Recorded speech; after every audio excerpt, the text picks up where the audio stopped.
जय हिंद साथियों, स्वागत है आप सभी का आपके अपने परिवार मैथ्स गुरु मनीष में। दोस्तों मैं हूं एमके एक्सपर्ट और ये जो आप लोग का एग्जाम हुआ है, जिसको बोर्ड एग्जाम से पहले जो आपका एग्जाम होता है, ठीक है, इसको उत्प्रेषण परीक्षा बोला जाता है या फिर इसको सेंटअप एग्जाम कह सकते हैं इंग्लिश में। तो उसमें कौन कौन से सवाल पूछे गए हैं गणित में, पूरे सवाल को हम लोग देखेंगे और एक एक करके सभी का सॉल्यूशन देखेंगे। और सिर्फ ऑब्जेक्टिव क्वेश्चन का 60 क्वेश्चन पूछे गए हैं और इसी तरीके से आपको बोर्ड एग्जाम में भी 60 क्वेश्चन पूछे जाएंगे, जिसमें सिर्फ आपको 50 क्वेश्चन बनाने हैं। ठीक है, तो आइए बारी बारी से क्वेश्चन को देखते हैं। सबसे पहला क्वेश्चन आपके स्क्रीन पर दिख रहा होगा। सवाल आपका क्या कहता है, देखिए ए बराबर दिया गया है 3 के पावर 4 और फिर 5 के पावर 3, बी बराबर आपका दिया गया है 3 स्क्वायर 5 स्क्वायर। ठीक है, पूछ रहा है इसका कि मौसा क्या होगा। मौसा बोले तो HCF, मौसा बोले तो HCF। HCF का मतलब जो दोनों में मिल रहा होगा, जिसका घात तो सबसे छोटा होगा, वही उसका HCF कहलाएगा। देखिए दोनों में 3 3 मिल रहा है, घात इसका छोटा है, चलिए इसको लिखेंगे। देखिए दोनों में 5 5 मिल रहा है, घात इसका छोटा है, तो इसको लिखेंगे। देख लीजिएगा 3 का स्क्वायर 9, 5 का स्क्वायर 25, 25 को 9 से गुना करेंगे, 9 पचे 45 के 5 हासिल 4, 9 दूना 18 4 22 यानी 225 दी गई संख्या का HCF कहलाएगा। ठीक है, अगला सवाल जो आपका क्या है, देखिएगा दूसरा क्या कहता है 0.43 के ऊपर रेकरिंग। ये सारे के सारे सवाल ऑब्जेक्टिव क्वेश्चंस में करा दिए गए हैं, आपको जाकर देख सकते हैं, पूरे सवाल का वीडियो लोड किया गया है।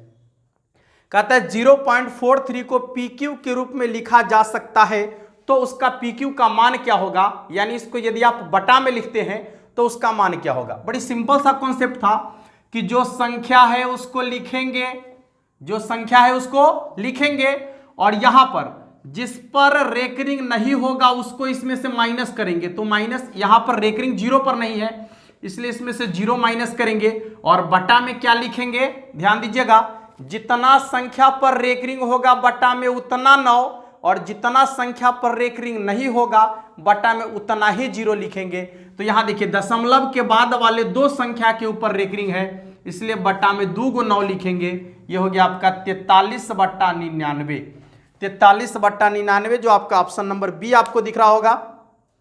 अगला सवाल क्या कहता है, देखिएगा अगला जो सवाल आपका है वो आपको स्क्रीन पर दिख रहा होगा। पहले आप सवाल को अपने से बनाने का प्रयास कीजिएगा एक बार। ठीक है, देखिए तीसरा सवाल आपको क्या कहता है, चतुर्भुज के सभी चारों कोनों का योगफल होता है। आपको पहले ही बता दिया गया है, चतुर्भुज के कोनों का योगफल पूछे, त्रिभुज के कोनों का योगफल पूछे, किसी भी आकृति के कोण का योगफल पूछेगा, फार्मूला लगाइएगा n-2 × 180 डिग्री, n-2 × 180 डिग्री। यहां n क्या है, तो भुजाओं की संख्या है। चतुर्भुज कहेगा तो 4 लिखेंगे, पंचभुज कहेगा तो 5 लिखेंगे, त्रिभुज कहेगा तो 3 लिखेंगे। 3 में से देखिए यहाँ 3 - 2, ये सॉरी चतुर्भुज है तो 4 लिखेंगे, 4 - 2 × 180 डिग्री। ठीक है, कितना हो गया 2 × 180 डिग्री, और इसको जब आप गुना कीजिएगा तो कितना होगा 360 डिग्री। और ऐसे आपको याद भी होगा, ठीक है, कि चतुर्भुज के चारों कोनों का योगफल तो 60 डिग्री, त्रिभुज का पूछेगा तो 180 डिग्री। ठीक है, अगला सवाल क्या कहता है 11/80 का दशमलव प्रसार क्या है। देखिए तो 11/80 का दशमलव प्रसार क्या है, शांत और अशांत के बारे में आपसे पूछ रहा है। तो बताए थे कि बटा में यदि सिर्फ 2 होगा तो शांत, सिर्फ 5 होगा तो शांत, या 2 और 5 दोनों होगा तो शांत। इसके लिए क्या करना है, बटा वाला का गुणनखंड 80 का देख लीजिएगा, 2 से 40, 2 से 20, 2 से 10 और फिर 2 से 5, यानी हो जाएगा आपका 11 बटा में 2 के पावर 1 2 3 4, 2 के पावर 4 और गुने 5। देखिए बटा में जो गुणनखंड है आपका वो सिर्फ 2 और 5 का गुणनखंड है, इसलिए दिया गया जो आपका संख्या है वह शांत होगा। क्या होगा, शांत होगा। अगला सवाल क्या कहता है, निम्नलिखित में कौन अभाज्य संख्या है। तो अभाज्य संख्या वही होगी जो या तो 1 से कटेगी या स्वयं से कटेगी। तो जो 4 ऑप्शन दिख रहा है उसमें आप चेक करके बताइए कि कौन अभाज्य संख्या है। 4 ऑप्शन आपका है 91, 85, 41 और 121। इन चारों में से 41 जो है आपका वैसी संख्या है जो या तो 1 से कटेगी या खुद से कटेगी। तो इसका आंसर क्या हो जाएगा आपका 41। अगला सवाल कहता है 8x + 14 का शून्यक। देखिए यहां पर 8x + 14 का शून्यक। शून्यक का मतलब होता है x का वैसा मान जो यदि उसमें रख दिया जाए तो पूरे के पूरे बहुपद का मान 0 के बराबर हो जाए, वही इसका शून्यक कहलाता है। तो x के जगह पर मान रखने से पहले हम इसका शून्यक ऐसे ही निकाल देते हैं, बराबर में कर दीजिए 0, यह प्लस में है जाएगा माइनस में गुना वाला भाग में, तो x बराबर हो जाएगा -14/8, 2 के पहाड़ा से 7 बार और 4 बार, यानी -7/4, जो आपके ऑप्शन नंबर बी में आपको दिख रहा होगा। अगला जो सवाल है वो क्या कहता है, 128 बटा में है 168, 128 बटा में 168 कहता है इसका सरलतम रूप। तो सरलतम रूप निकालने के लिए जो आपका रूल कहता है, एनसीईआरटी बुक कहता है कि इसको पहले भाग दीजिए, सॉरी इसका पहले एचसीएफ निकालिए और जो संख्या आता है उससे आप इसमें भाग दीजिए। ऐसा नहीं कीजिए, सीधे सीधे भाग दीजिए। 4 से कटने वाली संख्या है तो चलिए 4 से ही काट लीजिए।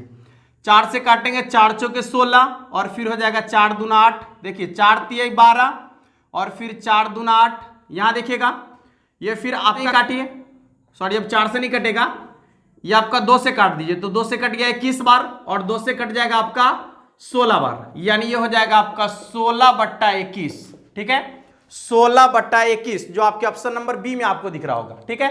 तो सीधे सीधे आप काट सकते हैं, वहां पर एचसीएफ करने की जरूरत नहीं है। जब आपको डिटेल सॉल्यूशन इसका पूछेगा, अर्थात जब ये सवाल 2 अंक में आ जाए तो फिर आप इसको एचसीएफ वगैरह कर सकते हैं, जो आपका रूल कहता है। अगला सवाल, निम्नलिखित में कौन अपरिमेय संख्या है? आपका ऑप्शन है √49, √1/16, √4 और √5। अपरिमेय संख्या के बारे में कह रहा है, तो जिसका पूरा पूरा वर्गमूल नहीं होगा वही अपरिमेय संख्या होगी, यानी √5 जो है आपका क्या होगा, अपरिमेय संख्या होगा। चलिए अगला सवाल, निम्नलिखित में कौन द्विघात समीकरण है? तो द्विघात समीकरण कैसे पहचानेंगे? जिस समीकरण का उच्चतम घात 2 होगा वही द्विघात समीकरण होगा, जिस समीकरण का उच्चतम घात 2 होगा वही द्विघात समीकरण होगा। तो देखिएगा यहां पर जो आपका पहला ऑप्शन है क्या है, x + 1 का होल स्क्वायर बराबर 3x + 1, ध्यान दीजिएगा इधर, ये a + b का होल स्क्वायर तो a² + 2ab और प्लस b² तो a² बराबर हो जाएगा यहाँ 3x + 1, ठीक है। इसके बाद ये हो गया x² + 2x और प्लस 1, ये आ जाएगा -3x और ये प्लस में इधर माइनस में आ जाएगा 1 बराबर 0, ये हो गया x², यहाँ -3x + 2x यानी -x और यहाँ हो जाएगा 1 में से 1 घट गया तो कट गया, बराबर कितना हो गया 0। देखिए इसमें 2 घात बच गया ना, इसलिए यही आपका क्या है, द्विघात समीकरण है। जिसका उच्चतम घात 2 होगा वही द्विघात समीकरण। अगला सवाल, निम्नलिखित में कौन परिमेय संख्या है? अब आप ऑप्शन चेक कर लीजिए, निम्नलिखित में कौन परिमेय संख्या है? √9, यही तो आपका परिमेय संख्या है, क्योंकि इसी का वर्गमूल तो निकाल सकते हैं आप, ठीक है। निम्नलिखित में कौन परिमेय संख्या है? तो 9 का वर्गमूल कितना होता है 3, इसलिए यही आपका परिमेय संख्या है। अगला जो सवाल है वो क्या है, ध्यान से देखिएगा, कहता है निम्नलिखित में कौन द्विघात बहुपद है जिसके शून्यक 5 और -3 है? चलिए शून्यक दिया है 5 और -3, तो द्विघात बहुपद पूछ रहा है। तो आपको बताया गया है कि जब शून्यक आपको मालूम हो तो द्विघात बहुपद का फॉर्मूला होता है x² - शून्यक को जोड़कर, तो एगो शून्यक है 5 और एगो है -3, तो दोनों को यदि आप जोड़ते हैं तो कितना होगा, 5 और -3 को जोड़िएगा तो प्लस माइनस माइनस यानी 5 में से 3 घट जाएगा तो 2 × x और प्लस, दोनों को एक बार गुना करना है तो प्लस माइनस माइनस 5 × 15 यानी -15, x² - 2x - 15। ऑप्शन चेक कर लीजिए, x² - 2x सवाल। अगला सवाल क्या कहता है, निम्नलिखित में कौन 3x - y = 0? देखिए 3x - y = 0 और 3x + 5y = 36 का हल है। तो अब इसको चेक करके देख सकते हैं। अब या तो 2 तरीके से इसको बना सकते हैं, या तो आप ऑप्शन रख के चेक कर लीजिए या फिर आंसर बना के चेक कर लीजिए, ठीक है। तो देखिए यहां पर यदि आप मान निकालते हैं, माइनस में इधर प्लस में जाएगा, ठीक है, तो ये हो जाएगा आपका y = 3x, नहीं हो जाएगा, ये माइनस में था उधर प्लस में चला गया तो y बराबर हो गया 3x। अब जहां 3x दिख रहा है वहां y लिख सकते हैं, तो यहां 3x दिख रहा है, y लिख लीजिए, प्लस 5y बराबर हो गया आपका 36, 5 और 1 6y बराबर हो गया आपका 36, ये कट गया कितना 6 बार, यानी y बराबर कितना हो गया आपका 6। जैसे ही y के जगह पर 6 रखेंगे तो गुना में इधर भाग में चल जाएगा, तो x का मान दूना हो जाएगा। देखिए 3x बराबर y के जगह पर 6 रख लेते हैं, ये कट गया आपका 2 बार, तो x बराबर कितना हो गया 2। इसलिए जो इसका शून्यक होगा x = 2 y = 6, x बराबर 2, y बराबर 6, जो आपके ऑप्शन नंबर ए में आपको दिख रहा होगा। अगला सवाल कहता है, देखिए बहुपद है x square minus 15x plus 56 का घात है, तो घात कैसे निकालेंगे? घात निकालने के लिए आपको रूल बता दिया गया है। पूरे बहुपद को देखिएगा और पूरे बहुपद में जो सबसे बड़ा घात आपको दिखाई देगा, ठीक है, पूरे बहुपद को देखिएगा और पूरे बहुपद में जो सबसे बड़ा घात दिखाई देगा वही उस बहुपद का घात होगा। तो यहां देखिए सबसे बड़ा घात इसमें 2 दिख रहा है, इसलिए इस बहुपद का घात कितना होगा? 2 होगा। अगला सवाल कहता है, यदि 2 चर वाले रैखिक समीकरण के आरेख प्रतिच्छेदी रेखाएं हो तो हलों की संख्या होगी। जब ग्राफ प्रतिच्छेदी रेखाएं होती है तो हल जो होता है उसका अद्वितीय हल होता है, या उसको एक हल कह सकते हैं आप, ठीक है। या फिर दूसरा है इसका कि यदि ग्राफ समांतर होता है तो उसका कोई हल नहीं होता है, और यदि ग्राफ समपाती होता है तो उसके अनेक हल होते हैं, ठीक है। तो इस तरीके से ये तीनों आपका हो गया। एक यहां पूछा है, तो हो सकता है कि बोर्ड एग्जाम में जो है इसके आगे वाला पूछ दे। सवाल बिल्कुल इसी टाइप का पूछा जाएगा वहां भी, ठीक ना, इसका टाइप वही होगा। कहता है त्रिघात बहुपद x Q minus 3x square plus x plus 1 के शून्यकों का योगफल। देख लीजिए, तो त्रिघात बहुपद के शून्यकों का योगफल यानी alpha plus beta plus gamma, alpha plus beta plus gamma. देख लीजिए यहां पर पहले ABC का मान क्लियर कर लीजिए। यहां A बराबर है 1, B बराबर है -3, C बराबर है 1 और D बराबर है 1। Alpha plus beta plus gamma बराबर जो होता है -B/A। तो यहां B का मान जो है आपका -3 है, माइनस फार्मूला का -3 और बटा में A का मान कितना हो जाएगा आपका 1, माइनस माइनस प्लस 3/1 यानी कितना हो जाएगा 3, जो आपके ऑप्शन नंबर बी में आपको दिख रहा होगा। अगला सवाल, यह समांतर श्रेणी का सवाल है। यहां पर लिखा हुआ है 1/3, 5/3 और फिर 9/3, ठीक है, डॉट डॉट डॉट का सारवंतर निकालने के लिए बड़ी आसान काम करना होता है आपको। एक आगे वाला में से एक पीछे वाला को कहीं पर भी घटा लीजिए, सारवंतर निकल गया। चलिए 5/3 में से 1/3 को माइनस कर लेते हैं, 3 यानी 5 - 1 कितना हो जाएगा आपका 4/3, ठीक है, 4/3 जो आपके ऑप्शन नंबर सी में आपको दिख रहा होगा। अगला सवाल कहता है ax square plus bx plus c बराबर 0 के मूल समान हो तो निम्नलिखित में से कौन सा सत्य है? ax square plus bx plus c बराबर 0 के मूल यदि समान होता है तो b स्क्वायर माइनस 4ac का मान जो है 0 के बराबर हो जाता है, ठीक है। यहां देख लीजिएगा, यदि ax square plus bx plus c बराबर 0 के मूल समान हो तो यहां पर b स्क्वायर माइनस 4ac बराबर 0, जो b स्क्वायर माइनस 4ac बराबर क्या हो जाता है 0, यह माइनस में उधर प्लस में चला जाएगा, तो b स्क्वायर बराबर हो जाएगा आपका 4ac। अब आप ऑप्शन चुन लीजिए कि कहां पर ऐसा लिखा हुआ है। b स्क्वायर बराबर 4ac ऑप्शन नंबर ए में आपको दिख रहा होगा। अगला सवाल क्या कहता है, ध्यान दीजिएगा, कहता है सभी वर्ग होते हैं, ठीक है, सभी वर्ग होते हैं तो सभी वर्ग समरूप होते हैं, ठीक है, सभी वर्ग समरूप होते हैं। और ये पूरा का पूरा कॉन्सेप्ट आपको पता चलेगा जब हम आपको पढ़ाएंगे त्रिभुज, ठीक ना, यानी समरूप पढ़ाएंगे। तो अभी समरूप का वीडियो नहीं मिला आप लोग को, तो समरूप पढ़ाएंगे तो क्लियर हो जाएगा सब कि सभी वर्ग जो होते हैं समरूप होते हैं, क्यों होते हैं ये पता चलेगा उस समय। अगला कहता है द्विघात समीकरण ax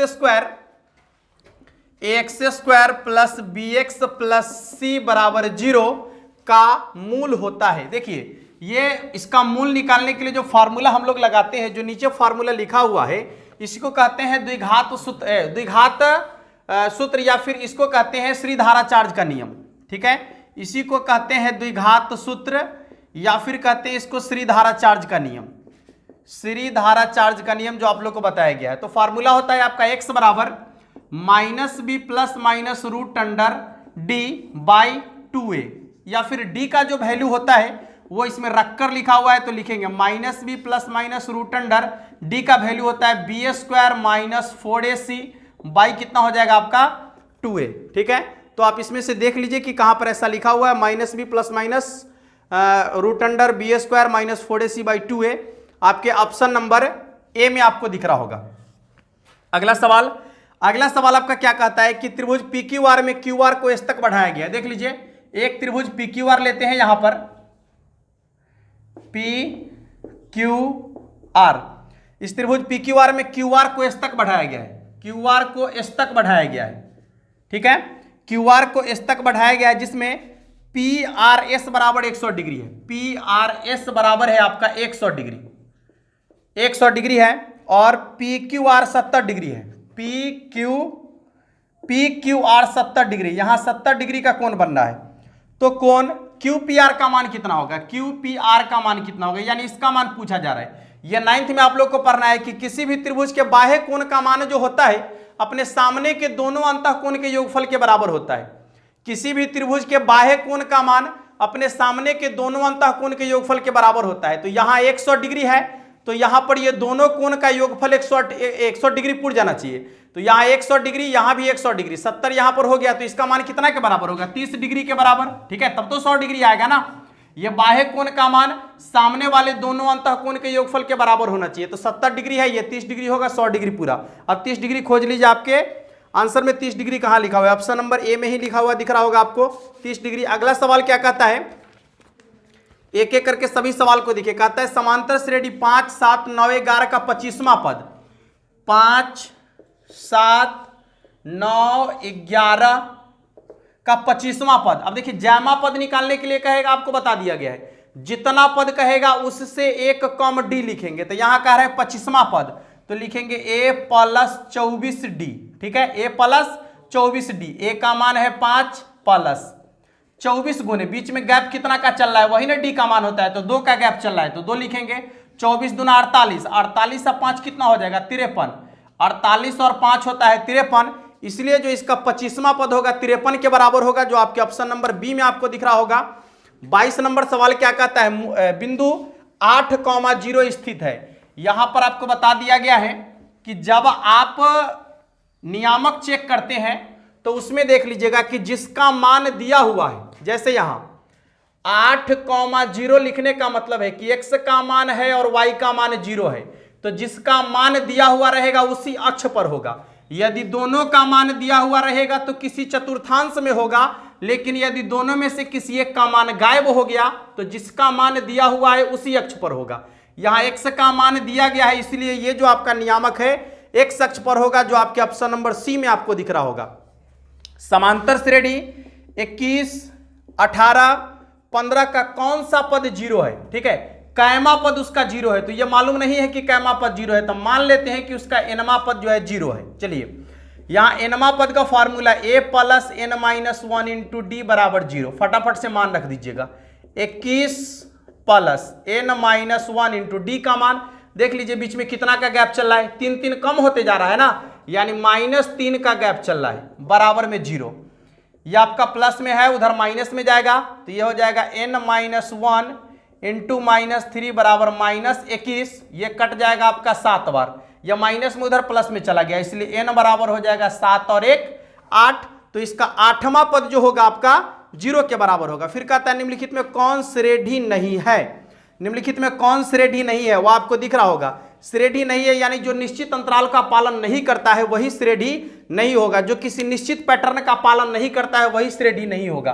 तो आप चेक करके देख लीजिए, श्रेणी का मतलब ही आपको बताया गया है कि वैसा अनुक्रम जो किसी निश्चित पैटर्न का पालन करता हो, किसी निश्चित पैटर्न का पालन करता हो वही आपका श्रेणी होता है, ठीक है। लेकिन यदि समांतर श्रेणी की बात की जाए तो उसमें बीच का अंतराल बराबर होना चाहिए, तभी समांतर श्रेणी होगा। तो यहां चेक करते हैं कि कौन सा जो है श्रेणी नहीं है, दिख रहा होगा आपको 1 2 3 4, ये तो एकदम एक एक आगे बढ़ रहा है, बिल्कुल श्रेणी है।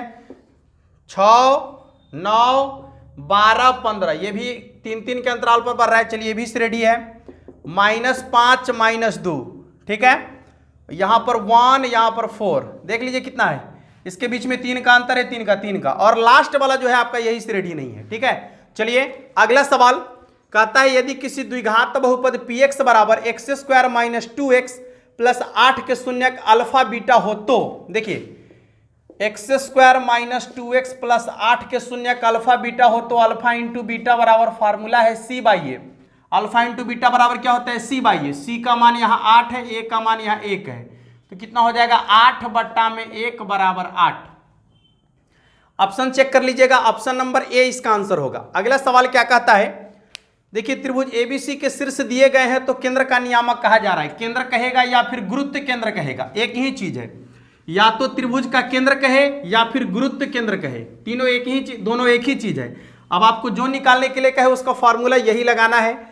देख लीजिए नियामक क्या क्या दिया है, -2 10, बी का नियामक आपको दिया है 5 - 4 और सी का नियामक आपको दिया है 6 10। ठीक है, तो जो गुरुत्व केंद्र का नियामक है G बराबर, फॉर्मूला होता है आपका x बराबर होता है x1 + x2 + x3/3 और y बराबर फॉर्मूला होता है y1 + y2 + y3/3। ठीक है, ये टोटल कॉन्सेप्ट बताया गया है आपको। चलिए शुरू में जो आपको दिख रहा है सब x1 y1 x1 x2 और x3 का मान है, ये तीनों आपका y1 y2 और y3 का मान है। जोड़ लीजिए फटाफट से, -2 + 5 + 6/3, इधर y बराबर हो जाएगा आपका 10 - 4 और 10 + -4 + 10/3। देखिएगा 6 5 11, 11 में से 2 घट गया तो 9, 9/3 और यहां आपका हो जाएगा y बराबर 10 और 10 20, अब 20 में से 4 घट गया तो हो गया आपका 16, 16/3। यहां कट जाएगा आपका 3 बार, यानी ये हो गया आपका 3 और फिर 16/3। चेक कर लीजिए 3 और 16/3, 3 और 16/3 जो है ऑप्शन मिस्टेक किया गया है, यहां पर आंसर बिल्कुल सही है, 3 और 16/3 इसका आंसर होगा। अगला सवाल कहता है दो समरूप त्रिभुज के क्षेत्रफल का अनुपात 100 अनुपात 121 है, तो उनके संगत भुजाओं का अनुपात क्या होगा। देखिए ये त्रिभुज के क्षेत्रफल का जो अनुपात है, यदि 100 अनुपात 121, सीधा इसका वर्गमूल निकाल लीजिए आप, सीधा इसका वर्गमूल निकाल लीजिए तो यही भुजा का अनुपात होगा। 100 का वर्गमूल 10 और 121 का वर्गमूल 11, यानी इसका भुजा का अनुपात होगा 10:11। ठीक है, 10:11 जो आपके ऑप्शन नंबर डी में आपको दिख रहा होगा। अगला सवाल क्या कहता है, ध्यान दीजिएगा।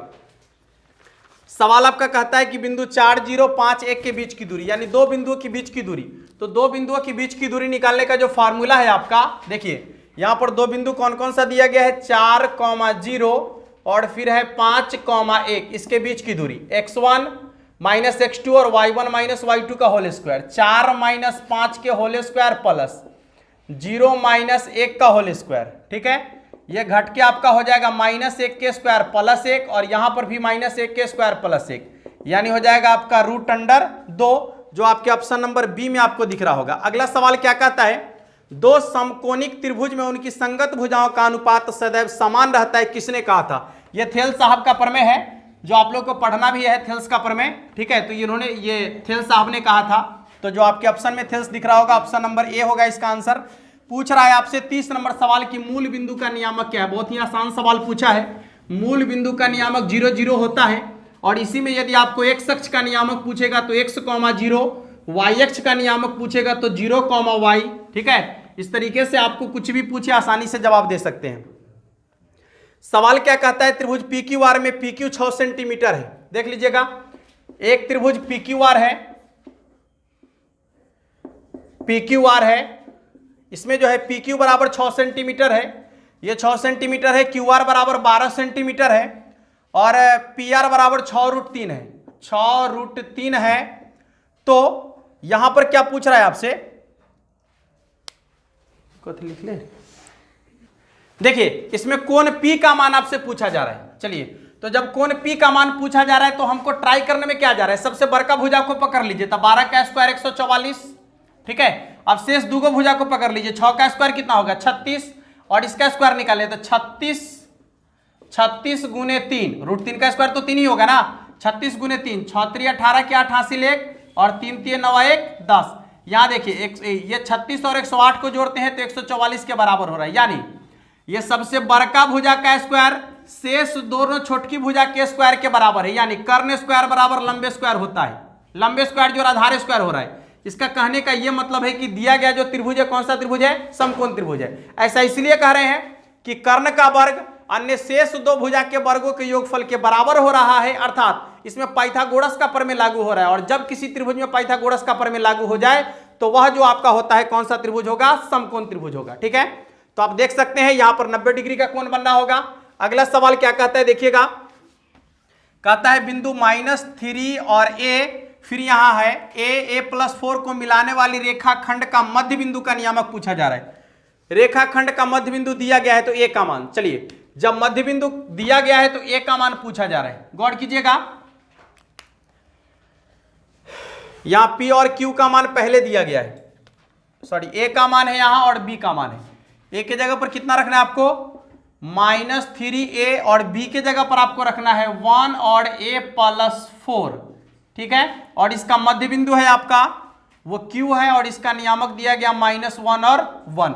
तो आपको मालूम है कि मध्य बिंदु के नियामक का फॉर्मूला है, देखिए इसको बड़का x बड़का y कह सकते हैं, ये आपका x1 y1 है और ये आपका x2 y2 है।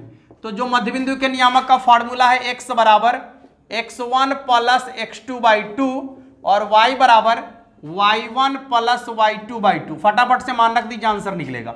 x का मान -1 बराबर यहां x1 का मान -3 प्लस x2 का मान 1/2 और यहां देखिए y के जगह पर कितना रखना है आपको, y के जगह पर 1 बराबर y1 का मान यहां a और प्लस y2 का मान कितना है तो a प्लस 4/2। इससे आपको कोई मतलब नहीं रहेगा, ठीक है, क्योंकि a का मान निकालना है। यहां देखिए कितना हो जाएगा 2a बराबर a और a को जोड़ेंगे तो कितना होगा 2a, सॉरी यहां हो जाएगा 2, सीधे 2 हो जाएगा, 2 को 1 से गुना करेंगे तो 2, ये हो जाएगा आपका 2a और प्लस 4, ये प्लस में इधर माइनस में आ जाएगा, 2 - 4 बराबर 2a, ये हो गया -2 बराबर 2a, यहां कट के हो जाएगा आपका -1 बराबर a, इसलिए a का मान कितना के बराबर होगा -1 के बराबर हो जाएगा, जो आपके ऑप्शन नंबर सी में आपको दिख रहा होगा। अगला सवाल क्या कहता है, देखिए सवाल नंबर 33 है, कहता है एबीसी में डी समांतर बीसी है, एडी बराबर 1.5, डीबी बराबर 3 है, तो यदि एई बराबर 1 है तो ईसी बराबर क्या होगा।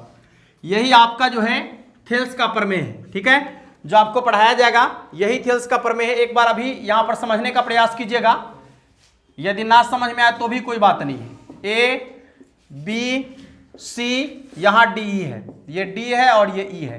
तो आपका थेल्स का प्रमेय कहता है कि यदि किसी त्रिभुज के एक भुजा के समांतर कोई रेखा खींची जाए तो वह अन्य दो भुजा को बराबर अनुपात में विभाजित करता है। यदि यहां पर डी भुजा समांतर है बीसी के तो क्या होगा, एडी बट्टा डीबी बराबर एई बट्टा ईसी, एई बट्टा ईसी, ठीक है। अब यहां फटाफट से मान रख दीजिए, एडी बट्टा डीबी का मान है 1.5/3 बराबर एई का मान यहां 1 दिया गया है, तो ईसी का मान आपसे पूछा जा रहा है। चलिए 1.5 दूना 3 कट गया, क्रॉस कर देंगे तो 1 को 2 से गुना करेंगे 2 ना 2 बराबर हो जाएगा ईसी, यानी ईसी का मान 2 के बराबर होगा, जो आपके ऑप्शन नंबर ए में आपको दिख रहा होगा, ठीक है। अगला सवाल देखिएगा, अगला सवाल क्या कहता है आपका, सवाल कहता है कि यदि एक खंभा 12 मीटर ऊंचे खंभे की छाया पृथ्वी पर 12 मीटर ऊंचा एक खंभा है, पृथ्वी पर 4√3 मीटर लंबी है, 4√3 मीटर लंबी है, तो सूर्य का उन्नयन कोण कितना डिग्री का होगा। उन्नयन कोण और अवनमन कोण के बारे में भी बताया गया आपको, देख लीजिएगा। यहां थीटा के बारे में पूछ रहा है तो सिर्फ tan थीटा लगाएंगे, क्यों, क्योंकि ये लंब है और ये आधार है, तो tan थीटा बराबर होता है आपका लंब बटा आधार, यानी 4√3। ये 4 3 12 कट गया, ठीक है, तो यहां लिख सकते हैं 3 है ना, इसमें रूट लगा के स्क्वायर कर लीजिए, बट्टा वाला √3 से एगो √3 कट गया तो √3। अब देखिए tan थीटा बराबर आ गया आपका √3, तो आप बताइए कि tan में √3 कितना का मान होता है, तो tan में √3 जो होता है आपका 60 डिग्री का मान होता है, इसलिए यहां पर उन्नयन कोण 60 डिग्री का होगा। यदि इसके बारे में पूछा जाएगा तो ये 30 डिग्री का होगा, ठीक है। देख लीजिएगा, जिसके बारे में पूछा जा रहा है उसके बारे में आप आंसर लिखिए जल्दी। अगले देखिए 36 नंबर सवाल क्या कहता है कि 1 + tan² थीटा बराबर क्या होगा। ये तो फार्मूला है, 1 + tan² थीटा बराबर होता है sec² थीटा, ठीक है, sec² थीटा, जो आपके ऑप्शन नंबर बी में आपको दिख रहा होगा। कहता है 8 त्रिज्या वाले वृत्त के लिए थीटा कोण वाले त्रिज्यखंड के चाप की लंबाई, तो चाप की लंबाई होता है थीटा बट्टा 360 गुने 2πr, थीटा बट्टा 360 गुने 2πr। अगला सवाल क्या कहता है, देखिए ये 37 नंबर सवाल था आपका, ये 36 नंबर। 38 नंबर सवाल क्या कहता है, यदि एक वृत्त का परिमाप और क्षेत्रफल संख्यात्मक रूप से बराबर है तो उस वृत्त की त्रिज्या क्या होगा। देखिए परिमाप 2πr और क्षेत्रफल पाई आर स्क्वायर, दोनों आपस में बराबर है। ठीक है, तो पहले पाई से पाई कट गया, एक त्रिज्या से एक त्रिज्या कट गया, तो यहां पर जो होगा आर बराबर कितना हो जाएगा आपका, आर बराबर हो जाएगा 2। ये ना पूछ रहा है उस वृत्त की त्रिज्या कितना है, तो 2 के बराबर होगा, हमेशा कांस्टेंट होगा, 2 के बराबर, 2 इकाई के बराबर। कहता है ए 30 डिग्री, तो sine A into cosec A का मान, देखिए यहां sine A into cosec A का मान कहा जा रहा है, दोनों आपस में व्युत्क्रम है, तो कोण का मान यदि सेम है, कोण का मान यदि सेम है तो व्युत्क्रम का गुणनफल 1 के बराबर होता है, इसलिए sine A into cosec A बराबर कितना हो जाएगा आपका 1, जो आपके ऑप्शन नंबर ए में आपको दिख रहा होगा। अगला सवाल क्या कहता है, 40 नंबर, एक चक्कर में 14 सेंटीमीटर त्रिज्या के पहिए द्वारा तय की गई दूरी, एक चक्कर में 14 सेंटीमीटर त्रिज्या वाले पहिए द्वारा तय की गई दूरी, देखिए तो जो पहिया चलता है परिधि पर चलता है, तो उसके द्वारा तय की गई दूरी जो होगा एक चक्कर में वृत्त की परिधि के बराबर, और वृत्त की परिधि होता है आपका 2 पाई आर। ठीक है, और यहां पर आर का मान 14 सेंटीमीटर दिया गया है, तो 2 गुने 22/7 गुने 14, ये कट गया आपका 2 बार 22 दूना 44 दूना 88 सेंटीमीटर जो होगा एक चक्कर में तय करेगा, जो आपका 40 नंबर सवाल था। देखिए 41 नंबर क्या कहता है, सेक 90 डिग्री माइनस थीटा, तो सेक 90 डिग्री माइनस थीटा बराबर होता है कॉसेक थीटा, जो आपके ऑप्शन नंबर सी में आपको दिख रहा होगा। चलिए 42 नंबर सवाल कहता है, यदि शंकु की त्रिज्या r तथा तिर्यक ऊंचाई l हो तो वक्र पृष्ठ क्षेत्रफल, शंकु का वक्र पृष्ठ क्षेत्रफल होता है आपका पाई आर एल। ठीक है, पाई आर एल। कहता है निम्नलिखित में कौन 1/2 के बराबर है, निम्नलिखित में कौन 1/2 के बराबर है। क्वेश्चन नंबर 43, निम्नलिखित में से कौन 1/2 के बराबर है। देखिए साइन 60 डिग्री दिया है, तो साइन 60 डिग्री का मान √3/2 होता है, साइन 45 डिग्री दिया है, मान 1/√2 होता है, कॉस 30 डिग्री दिया है, इसका इसका होता है √3/2, और लास्ट में साइन 30 डिग्री दिया है, तो साइन 30 डिग्री का मान होता है 1/2। ऑप्शन नंबर डी इसका आंसर होगा। 44 नंबर क्या कहता है, दो बेलनों की त्रिज्याओं का अनुपात 2:3 है, तो उसकी ऊंचाई का अनुपात क्या होगा। देखिए बेलन के त्रिज्या का अनुपात यानी R1/R2 बराबर दिया गया है आपका 2/3 यानी 2:3, तो पूछता है उसकी ऊंचाई का अनुपात क्या होगा। सबसे पहले तो बेलन का जो है उसकी ऊंचाई का अनुपात 2:3 है, सॉरी ऊंचाई का भी अनुपात दिया गया है, H1 और H2 भी दिया गया है, 3:2 है, तो उनके आयतन का अनुपात देख लीजिए। बेलन का आयतन होता है पाई R²H। ठीक है, तो यहां पर R1 H1 पाई R2² H2, तो ये तो कट जाएगा, नहीं कट जाएगा, तो आपको करना क्या है कि त्रिज्या का स्क्वायर, इसका स्क्वायर तो 4, H1 का स्क्वायर, सॉरी H1 जो कहते हो तो 3 बटा में R2 के स्क्वायर तो 3 के स्क्वायर 9, और ये हो जाएगा आपका 2, कट गया 2 बार। ठीक है, ये कट गया आपका 3 बार, यानी हो गया आपका 2/3 बोले तो 2:3। कितना हो जाएगा इसका 2:3, जो आपके ऑप्शन नंबर डी में आपको दिख रहा होगा। अगला सवाल क्या कहता है, 45 नंबर कहता है, यदि वृत्त की जीवा की लंबाई वृत्त की त्रिज्या के बराबर हो, देखिए जीवा की लंबाई वृत्त की त्रिज्या के बराबर हो तो केंद्र पर बनाया गया कोण होगा। देखिएगा यहां पर, यदि वृत्त के जीवा की लंबाई, यह मान लिया जाए कि वृत्त है और ये उसकी जीवा है, ठीक है, और जितना त्रिज्या की लंबाई है, जितना त्रिज्या की लंबाई यदि r है, ई भी r है, तो ई भी r हो जाए तो कौन सा त्रिभुज बन जाएगा। देख लीजिए, तो ये बन जाएगा आपका समबाहु त्रिभुज, और समबाहु त्रिभुज का प्रत्येक कोण 60 डिग्री का होता है। ठीक है, तो यहां पर कह रहा है कि कितना केंद्र पर बनाया गया कोण कितना होगा, तो 60 डिग्री का होगा। कहता है जब दो सिक्के को उछाला जाता है तो दो चित आने की प्रायिकता, देखिए दो सिक्के को जब उछाला जाए तो दो चित आने की प्रायिकता यानी दो हेड आने की प्रायिकता, दोनों पर हेड आएगा। तो जब दो सिक्के को आप उछालते हैं तो कुल संभव परिणाम होता है आपका, कुल संभव परिणाम क्या होगा। मान लीजिए कि दो सिक्के को उछाले तो एगो पर हेड आ गया, एगो पर टेल आ गया, फिर एगो पर टेल आ गया, एगो पर हेड आ गया। हो सकता है कि दोनों पर टेल आ जाए, दोनों पर हेड आ जाए। ठीक है, तो कुल संभव परिणाम कितना होगा आपका, 4 गो संभव परिणाम होगा। ऐसे प्रायिकता पढ़ाएंगे तो सब क्लियर हो जाएगा। अब इसमें क्या कहता है कि दोनों पर जो है चित आने की या पट आने की, हेड आने की प्रायिकता कह रहा है, तो एक ही बार है, तो 1/4 कितना हो जाएगा, 1/4, जो आपके ऑप्शन नंबर बी में आपको दिख रहा होगा। कहता है पी और पीबी ओ केंद्र वाले वृत्त की स्पर्श रेखाएं हैं। देखिएगा यहाँ पर ये सवाल आपको बनाने वाला सवाल है। पीए और पीबी दोनों जो है वृत्त की स्पर्श रेखा है। ध्यान से देखिएगा, PA और PB सवाल नंबर 47 है आपका।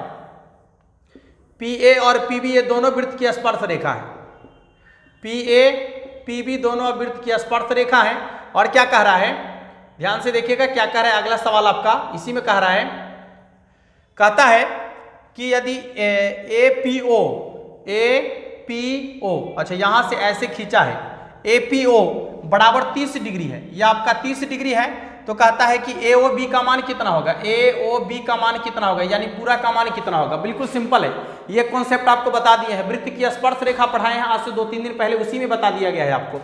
तो इसका जो मान आपको निकालना है, सबसे पहले तो ये 90 डिग्री का होगा, ठीक है। ये 90 डिग्री है तो 90 या 30 120, त्रिभुज के तीनों कोनों का योगफल 180 डिग्री होता है, जिसमें 90 30 120 हो गया तो ये होगा 60। आज जब 60 होगा तो ये 60 होगा, तो पूरा कोण हो जाएगा 120 डिग्री का। पूरा कोण कितना डिग्री का हो जाएगा, 120 डिग्री का हो जाएगा, जो आपके ऑप्शन नंबर डी, इनमें से कोई नहीं। ऑप्शन नंबर डी इनमें से कोई नहीं। PA और PB यहां पर 30 डिग्री का, APO 30 डिग्री का कोण बन रहा है, 90 30 120 यानी 60 डिग्री। 60 डिग्री हाँ, इसमें होगा, इनमें से कोई नहीं। Option number D. 47 नंबर सवाल का आंसर होगा ऑप्शन नंबर डी। अगला देखिएगा 48 नंबर क्या कहता है। सवाल आपका कहता है cos A बराबर sin A। देखिए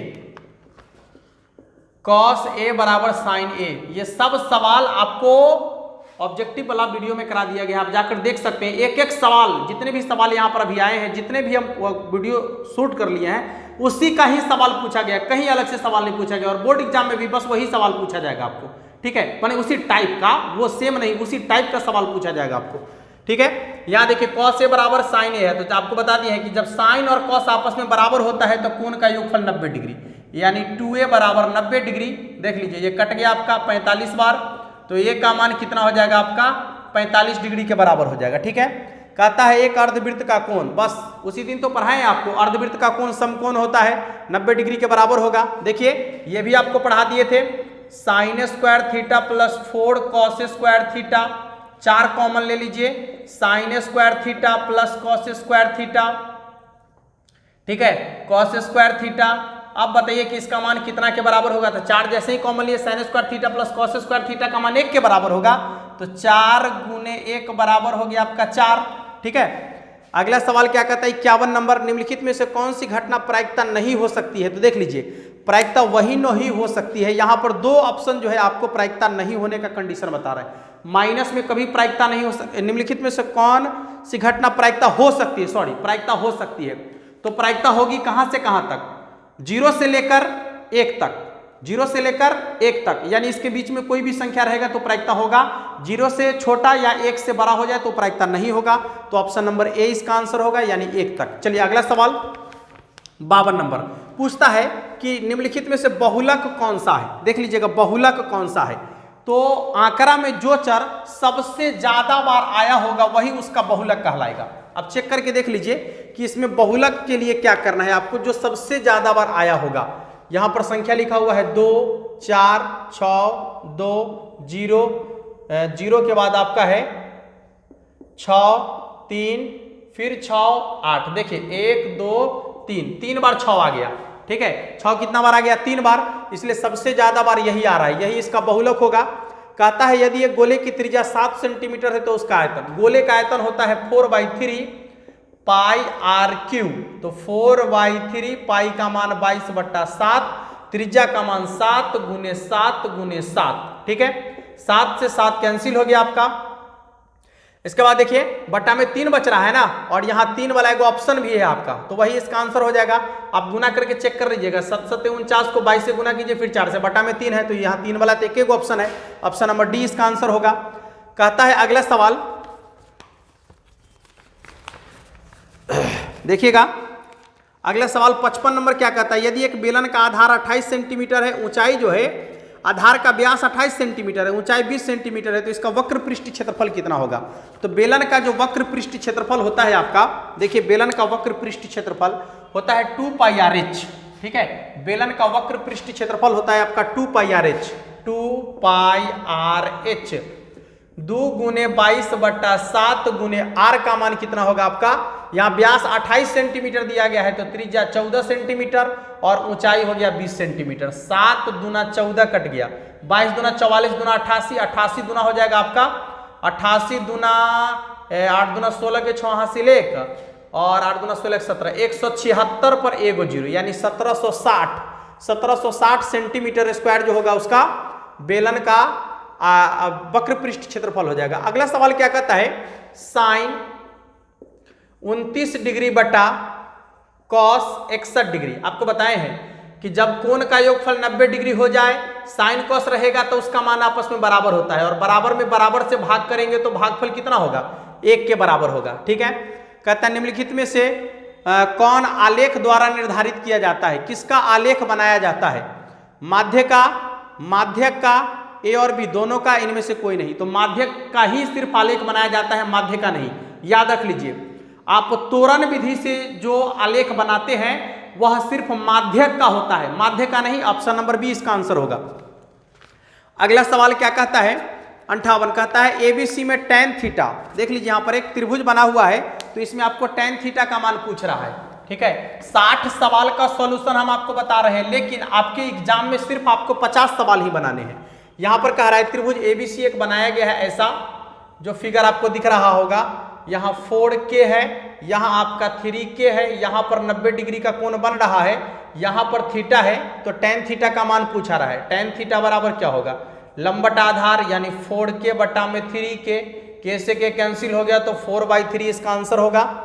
अगला जो आपका सवाल है कहता है cos A into sec A, बता दीजिए cos A into sec A का मान कितना के बराबर होगा। दोनों एक दूसरे का व्युत्क्रम है तो व्युत्क्रम का गुणनफल 1 के बराबर। cos A into sec A का मान कितना के बराबर होगा, 1 के बराबर। ये 59 नंबर सवाल था। और अब आपका ये लास्ट सवाल है यानी 60 नंबर सवाल क्या कहता है, देखिएगा सवाल आपका है -a, देखिए यहाँ पर -a